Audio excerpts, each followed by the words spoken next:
Aí, você ligado, acompanhando a programação da TV Grão-Pará, estamos começando o DigiShow Entrevista, recebendo hoje o secretário de Ciência e Tecnologia aqui do estado do Pará, o professor Carlos Maneschi. Que prazer estar recebendo você hoje aqui no DigiShow. Prazer, a satisfação é minha, Marquinhos. Que legal. Participar desse bate-papo com a gente, né, professor? É isso mesmo. Vamos tentar.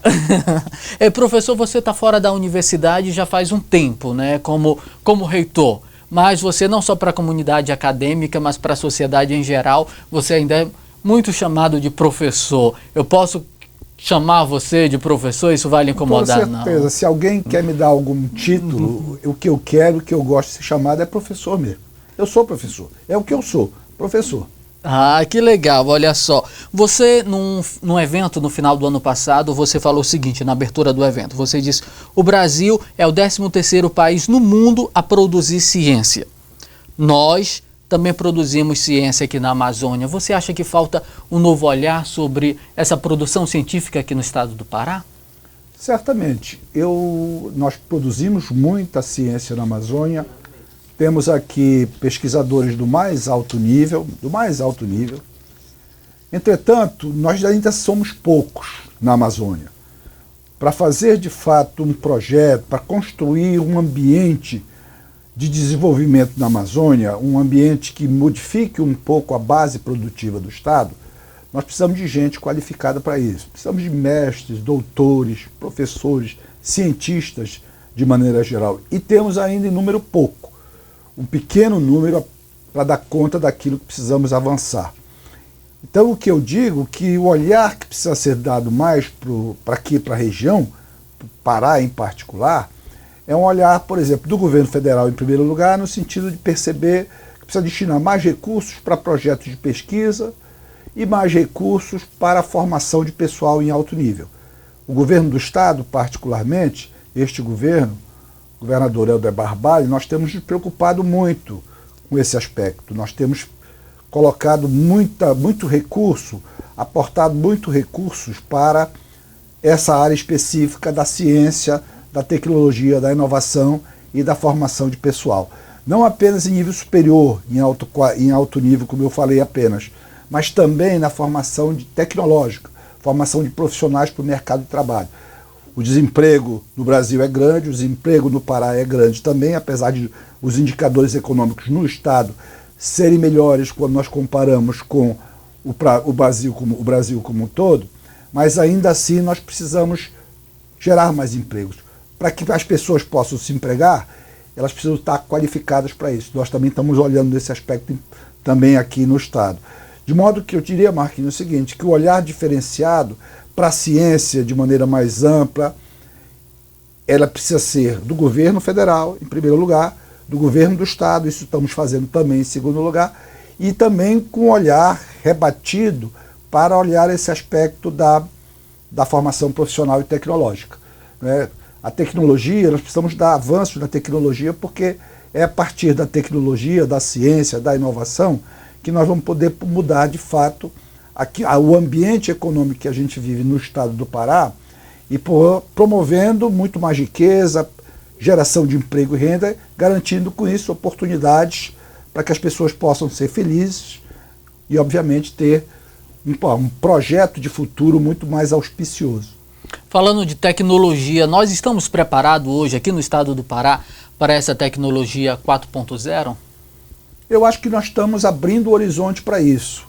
Estamos dando passos, talvez não passos largos, na medida daquilo que a gente poderia dar ou precisaria dar, mas temos dado passos em direção a isso. Nós já temos gente trabalhando nessas áreas, naquilo que a gente também chama da indústria digital, quer dizer, ainda caminhando, não é? Talvez não da velocidade que poderíamos ou deveríamos estar caminhando, mas certamente dando os primeiros passos para isso. De novo, vamos voltar para o mesmo ponto da questão da formação de pessoal. Para enfrentar um novo tempo, para a gente discutir a economia no mundo digital, a gente precisa ter gente qualificada para isso, gente preparada para isso. O Estado ainda não tem, como disse eu antes, em volume suficiente para poder garantir esse avanço na velocidade que ele precisa ser dado. Mas, de qualquer sorte, a gente já tem alguma coisa encaminhada, aqui e ali, já é competência instalada pelo Estado aqui e ali, e eu acredito que isso, como eu disse, é uma abertura de horizonte. Eu acredito firmemente que em tempos que não serão tão longos assim, a gente já possa estar num estágio muito melhor. Bem, professor, qual é a prioridade do governo hoje do estado do Pará? Nós sabemos que o primeiro semestre, né, do ano de 2021 e o ano passado também foram anos atípicos por conta da pandemia. Mas qual é hoje a prioridade do governo do estado através da Secretaria de Ciência e Tecnologia?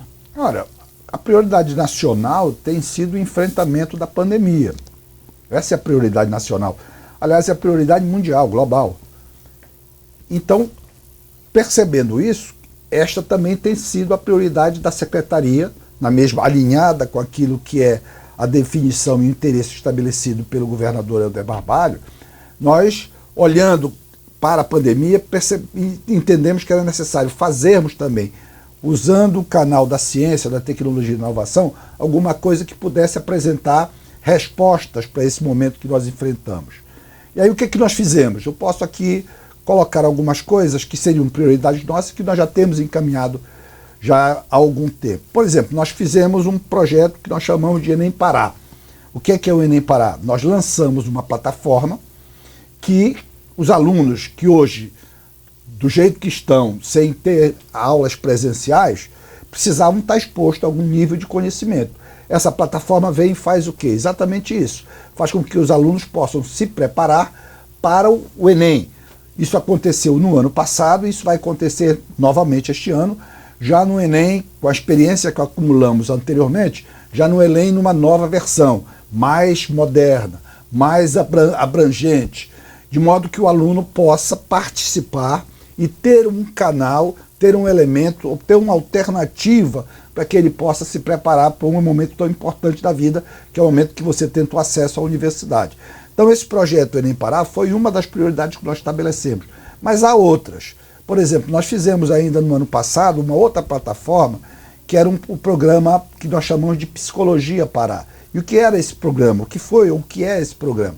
É uma plataforma que as pessoas que pudessem ter problemas durante a pandemia, de toda sorte, né? Pessoas ficaram depressivas, pessoas que tiveram de fato tristezas profundas, perderam parentes, perderam amigos, ficaram confinadas em casa, pessoas que estavam acostumadas a estar na rua, pessoas mais idosas ficaram absolutamente confinadas, muitas vezes sozinhas. Essas pessoas tiveram consequências psicológicas, muitas vezes alguns transtornos, né, decorrentes desse momento que nós vivemos até hoje. O que nós fizemos? Essa plataforma, então, ela permitia que as pessoas se conectassem via plataforma com psicólogos voluntários que faziam sessões, não é, remotas que corresponderiam, por exemplo, a sessões terapêuticas que ele poderia ter num consultório normal, regular, nos tempos que nós vivíamos antes da pandemia. Então isso, de alguma maneira, também ajudou a muitas pessoas que passavam por dificuldades a poder superar essas dificuldades. Então esse foi um outro projeto que foi prioritário, de novo, na linha daquilo que foi definição nossa, do governador, de que nós tínhamos que tratar a pandemia de maneira prioritária. Não poderia ser diferente, obviamente, tinha que ser dessa forma. Então, o Enem Pará foi um, o programa Psicologia Pará foi outra também prioridade que nós estabelecemos, desenvolvemos essa plataforma.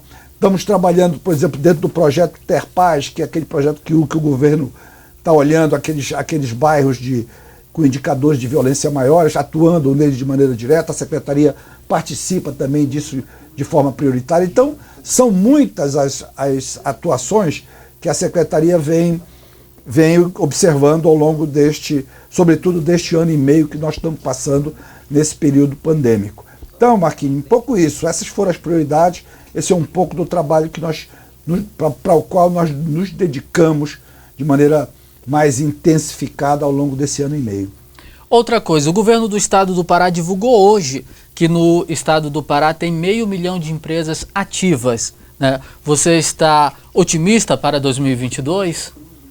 Olha, eu sou um professor e eu creio que os professores eles precisam ser sempre otimistas, devem olhar sempre o futuro com a expectativa de que o aprendizado que você acumula te sirva de espaço de manobra para que você abra o leque de oportunidades que se apresenta à frente. Eu digo com clareza, eu sou otimista em relação ao ano que vem. As dificuldades continuam, nós estamos ainda em processo de pandemia, infelizmente, nem todo mundo ainda se vacinou, é importante que as pessoas se vacinem. A vacina certamente vai ser um elemento que vai poder nos tirar deste tempo de dificuldade para um tempo um pouco maior de virtudes à frente. Então eu estou otimista, porque eu acredito sinceramente que nós passamos por um período tão ruim, mas tão ruim, que eu acho que agora é o momento da gente começar a dar uma certa virada, né, uma virada de página nessa história tão triste. Então eu acredito, sinceramente, Marquinhos, acredito, e não é uma crença descolada da realidade. Eu acredito, sinceramente, olhando também alguns indicadores que a gente percebe, no Pará particularmente, falo muito aqui do Pará, eu creio que o ano de 2022 para o estado do Pará será muito, muito mesmo interessante. Eu acredito nisso, baseado em informações que tenho, baseado em projeções que muitos amigos também discutem comigo, e, como disse, não é um otimismo descolado da realidade, mas eu sou otimista, sim, em relação ao ano que vem. E, professor, inclusive falando de pandemia, você teve Covid grave, né? Teve hospitalizado, passou 13 dias, foi isso, internado? 13 dias entubado. Realmente foi uma experiência terrível, terrível. Não apenas para mim, que passei tanto tempo, eu fui verdadeiramente atingido de maneira muito, muito grave pela Covid. Graças a Deus, consegui superar e hoje de manhã, inclusive, tivemos uma reunião onde nós discutimos um pouco as experiências de cada um das pessoas que teve Covid. E uma das coisas que eu acabei dizendo foi que eu me sinto obra de um milagre. E digo que é decorrente de muitas orações. Eu fiquei gratificado nesse aspecto de saber que tanta gente orou por mim, mandou energias positivas, e eu acho que isso que foi o que conseguiu me tirar da posição que eu estava de gravidade tão intensa. Mas aí eu diria às pessoas o seguinte, que esta doença não é uma coisa com que você pode brincar ou não levar a sério. Isso é muito sério. E como eu disse, eu fui atingido muito gravemente, mas minha família foi atingida muito gravemente em decorrência daquilo que a família passou pelo estado de saúde que eu apresentava naquele momento. Por isso que aqui aproveito essa tua pergunta, Marquinhos, para fazer um apelo às pessoas. Que não se deixe levar por informações que não têm base na ciência, por informações que de fato não têm conexão com a realidade. O fato concreto é que esta é uma doença perigosíssima, que nós precisamos enfrentá-la à luz do conhecimento, do saber. Existe a vacina já desenvolvida, e eu faço aqui o apelo a todos que se vacinem, procurem se preservar, porque certamente, muitas vezes você pode não ser o atingido, mas há muitas pessoas que você conhece, muitas que você inclusive ama, podem se ver a ter a doença e certamente pode passar por um estágio de gravidade tão intensa como eu passei e que eu não gostaria que ninguém passasse. Vamos vacinar, né, professor? Vamos vacinar. Olha só, e falando, é impossível você vir aqui e eu não tocar na UFPA, né? Porque foram 8 anos, né, professor? Inclusive, na sua reeleição lá, você foi chapa única, não teve oposição, né? Até para a gente, assim, da imprensa, acaba sendo uma campanha fria, né? Que não teve muita discussão. Mas hoje, como você faz uma avaliação da atual gestão da Universidade Federal do Estado do Pará? Olha, a atual gestão da Universidade Federal do Pará, ela tá em mãos de alguém extremamente competente, de um talento enorme. O professor Emmanuel Torinho é um pesquisador, é um acadêmico da melhor envergadura, e é alguém que tem tarimba e experiência para conduzir aquela universidade, como já vem bem demonstrado, ou bem demonstrando, desculpa, ao longo desses 4 anos em que ele assumiu a reitoria. O que eu digo é que ela está em boas mãos. Eu acho que as universidades todas passam por um estágio preocupante, diminuição de recursos muito, muito grande.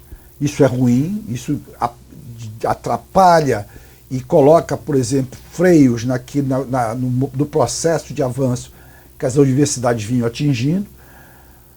Mas ainda assim a universidade continua sendo pujante, tudo que se faz lá é de boa qualidade, ela tem boa gestão, como eu disse, na mão do professor Emmanuel Torinho. E Marquinhos, realmente há 5 anos atrás, quando eu tentei me reeleger, que como você disse não houve candidatura outra que não a minha, acabou não havendo uma campanha como naturalmente a gente costuma ver na UFPA, de disputa, de briga, o que é salutar na democracia.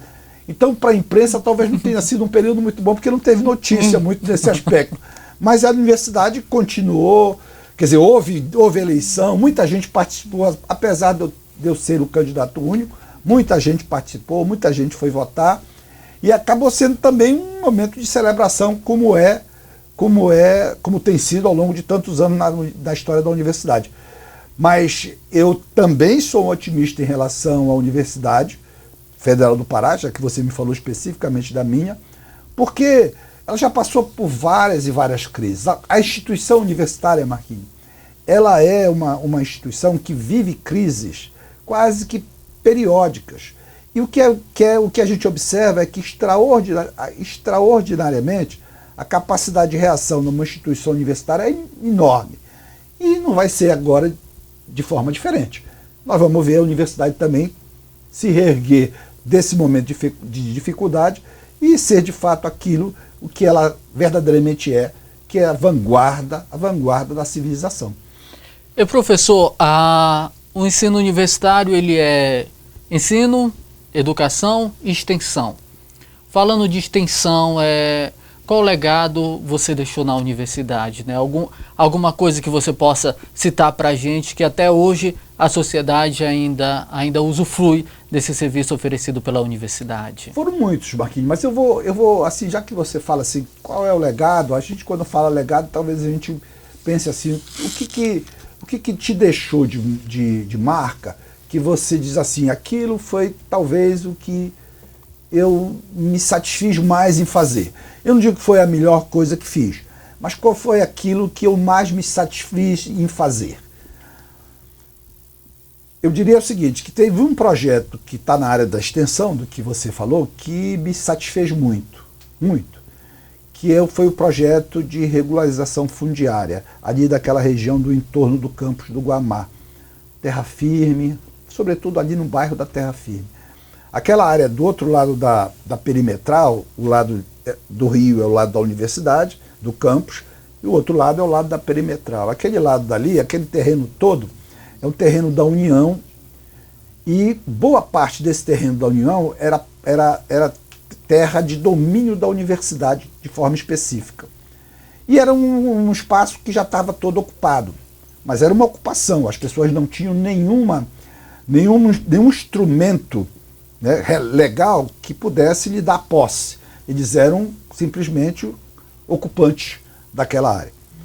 E o que nós fizemos ali, nós chegamos aí no período de 5 anos basicamente, com um grande grupo que trabalha na universidade, um grupo extraordinário de regularização fundiária, coordenado pelo professor André Montenegro, da Engenharia Civil. Nós fizemos um projeto de regularização fundiária que deu mais de 3 mil títulos de posse àquelas pessoas. Alguém pode dizer, mas o que isso representa? Ora, isso representa muita coisa. Em primeiro lugar, o sentimento próprio, e talvez um dos melhores sentimentos que alguém pode ter, pode dizer que tem o seu espaço, que ninguém pode lhe tirar mais, que ninguém pode lhe despejar. Porque enquanto você ocupa apenas um espaço, a lei pode vir, de maneira até correta, e lhe despejar daquele seu espaço, porque você não tem domínio sobre ele. O que nós fizemos? Nós garantimos esse domínio de maneira regular. Mas mais do que o sentimento, também tem questões de ativo econômico envolvidos nesse processo. Por que eu digo isso? Porque com um processo, com um título de posse a alguém, a uma família, ela pode usar esse título de posse como um ativo econômico para poder levantar um empréstimo num banco, por exemplo. Porque com o título de posse, você pode usar aquilo como garantia. Então, é um ativo econômico, quer dizer, por sentimento ainda de ser dono do terreno, de ter o seu espaço próprio, né? Você também tem ativos econômicos decorrentes de uma ação de uma ação dessa forma. Então eu diria, volto a dizer, eu não diria que é o mais importante, eu não diria que foi o melhor projeto de extensão, mas na sua pergunta, quando você diz assim, qual é o legado? Eu diria que este foi o que mais me satisfez. Professor Maneschi, falando lá a respeito da Secretaria de Ciência e Tecnologia, vocês têm incentivado muito a pesquisas, né, na área de energia fotovoltaica. O que você pode nos falar a respeito desse passo que a sociedade vem dando hoje? Olha, Marquinhos, esse é um passo muito importante. Em primeiro lugar, quer dizer, a matriz energética brasileira ela é constituída fundamentalmente da matriz hidrelétrica, não é? Quer dizer, você tem a hidrelétrica, tem as termoelétricas. Todas as duas têm impactos ambientais muito fortes. E mais do que tudo, as termoelétricas são movidas a petróleo, a óleo, diesel, de maneira mais direta. O que petróleo é um bem infinito. Quer dizer, um dia talvez vai acabar. E mais do que tudo, há um processo de poluição também muito grande.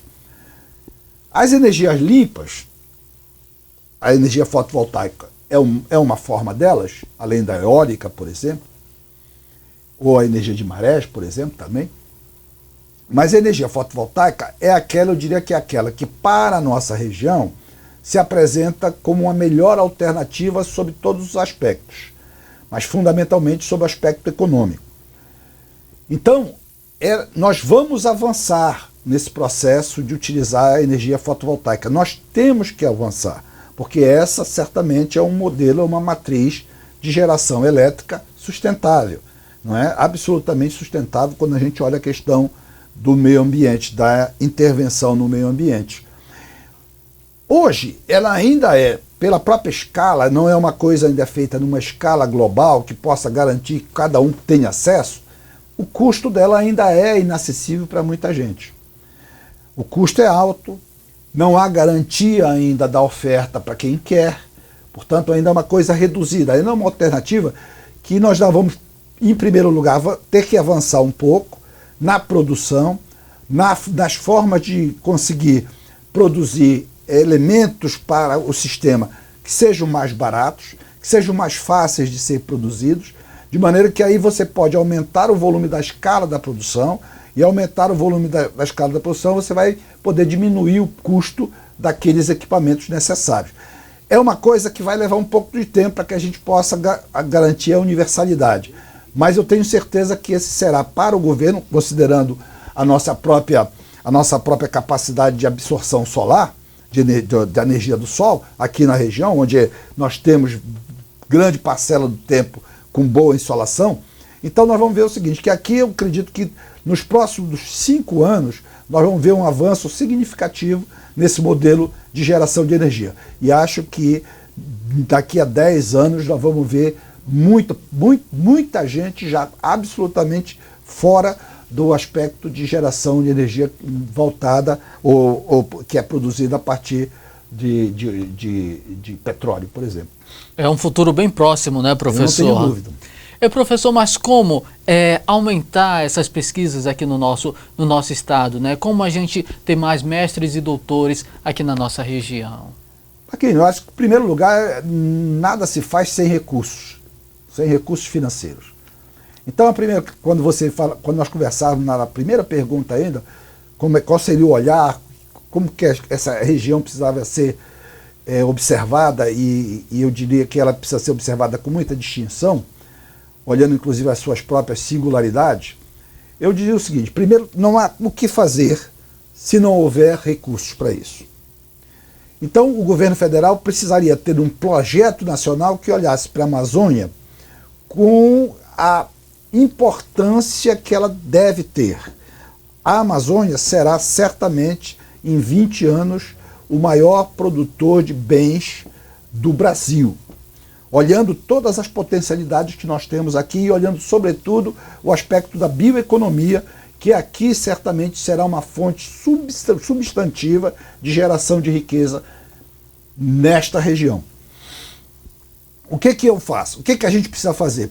Para começar este movimento, você precisa ter um projeto nacional que desloque ou aporte uma quantidade muito maior de volume, de recursos, para que a gente possa financiar pesquisas, financiar o desenvolvimento de novos produtos, de novos serviços, de novos bens e, mais do que tudo, a que a gente possa aumentar a oferta na promoção de programas de pós-graduação para formar mestres e doutores que são indispensáveis para dar esse salto, para promover esta onda de desenvolvimento que nós precisamos promover aqui no estado do Pará ou na região amazônica como um todo. Então, haveria de ter um projeto nacional que colocasse a Amazônia com essa importância, que visse a Amazônia com essa importância, que olhasse a Amazônia com essa importância e canalizasse para aqui um fluxo de recursos que pudesse dar conta dessas necessidades. Governos estaduais precisam também voltar para dentro das suas esferas de decisão e também canalizar recursos para a promoção de ciência, investimento em pesquisa, tecnologia, inovação e formação de pessoal também. Só que todos os estados têm capacidade menor de fazer essa alocação de recursos. O governo federal é que precisa fazer o aporte maior, o volume maior de recursos. Esse governo, esse estado do Pará, o governador Adair Barbalho tem feito isso. Nesses 2 anos e meio, como eu disse a você, a secretaria, nós fizemos projetos, financiamos projetos de pesquisa, financiamos programa de formação de pessoal como Forma Pará, que leva a universidade, leva cursos de nível superior para municípios onde não há oferta pública de cursos garantida. Esse é um projeto extraordinário, absolutamente inovador, de tal maneira que este projeto permite dizer que este é o maior programa de formação de pessoas em nível superior fora das universidades. Este é o maior programa que pode ser feito fora.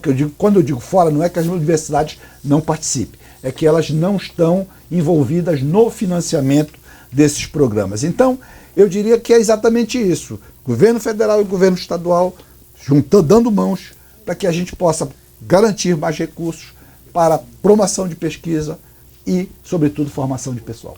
Que ótimo, professor Carlos Maneschi. Então, você veio do município de Mocajuba, né? Sua família é de lá, formou-se em engenharia mecânica aqui pela Universidade do Estado do Pará, fez o seu mestrado lá na PUC em São Paulo, fez doutorado nos Estados Unidos, e muitos jovens que nos acompanham nesse momento através da televisão têm um sonho, outra vez até maior do que o seu. Que mensagem você pode deixar para todas essas pessoas que estão em casa nos acompanhando nesse momento? Que bom essa provocação, Marcos. Veja, realmente, como você falou, eu venho de uma família do interior do estado, toda ela do interior do estado, família humilde, e eu só pude chegar onde cheguei porque minha família percebeu, como muitas famílias, que o caminho para que a gente pudesse se desenvolver pessoal e profissionalmente seria por meio da educação. E a família investiu na educação de todos nós, né? Eu só pude chegar onde cheguei em decorrência da educação que eu tive. Qual é a mensagem que eu posso dar? Qualquer pessoa, de qualquer lugar desse estado, tem possibilidade de ter uma carreira semelhante ou muito melhor do que a minha. Você precisa ter a clareza daquilo que você quer, em primeiro lugar, para depois perceber como é que vai conseguir alcançar esse projeto de vida. A educação é a peça principal de transformação de vidas. A educação é isso, em qualquer lugar que você esteja. E aí eu te diria a você que me escuta, se você, por exemplo, que está no interior do estado e que não tem universidade lá, muitas pessoas não podem se deslocar para Belém para fazer universidade ou para algum lugar onde já existe universidade. Então, como fazer? Aí que vem aquilo que eu acabei de falar com você, a oportunidade, por exemplo, de ter um programa como esse que eu disse, que é o Forma Pará, que é um programa que leva cursos universitários para esses lugares onde não tem oferta de cursos por universidades públicas. Então, é possível que chegue ao seu município, é possível que você tenha uma oportunidade de cursar a universidade, como eu tive. E foi exatamente essa experiência que pôde me levar, por exemplo, a alcançar o posto que mais me honra na minha vida, que foi o posto de reitor da Universidade Federal do Pará.